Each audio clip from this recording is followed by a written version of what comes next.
est-ce que vous êtes autonome intellectuellement? Ça veut dire, est-ce que vous arrivez à réfléchir par vous-même?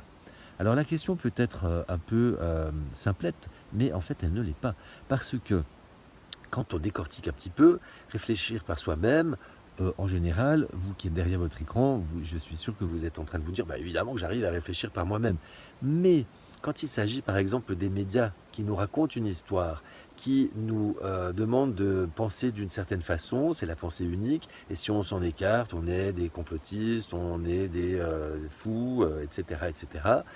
Est-ce qu'on arrive à prendre suffisamment de recul, hein, donc là, je vous ramène à la vidéo sur l'information, prendre du recul face à toutes les informations, c'est également le 5e accord Toltec, ou est-ce qu'au contraire, on s'engouffre sur l'émotionnel, sans vraiment réfléchir, sans faire de lien entre les différentes informations avant de se faire son propre avis? Est-ce qu'on a suffisamment d'ouverture d'esprit pour arriver à écouter des avis qui sont très loin des nôtres, sans pour autant les rejeter ou les gober tout cru, mais en se disant voilà, j'entends, je mets dans ma maybe box, dans ma boîte peut-être, et puis voilà, je me ferai ma propre opinion un jour en faisant des liens avec le probabilitomètre. Juste après, il y a la dépendance émotionnelle. Bah, je l'ai dit, est-ce que vous êtes capable de prendre suffisamment de recul et de ne pas vous engouffrer en réagissant sur l'émotionnel, par exemple avec la publicité ou avec une nouvelle du style je suis Charlie, je suis l'Ukraine, je suis ceci, je suis cela, en agissant par mimétisme sans vraiment réfléchir au fond, qu'est-ce que moi j'ai envie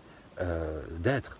Est-ce que j'ai envie d'être moi-même ou est-ce que j'ai envie de vivre ma vie au travers des autres et de la société et du système? Donc voilà, je vous invite à passer votre vie en revue avec ce filtre, en passant les différents domaines de votre vie. Donc je vous les résume: dépendance affective, financière, matérielle, intellectuelle, émotionnelle, psychologique et sociale. Les petits passages.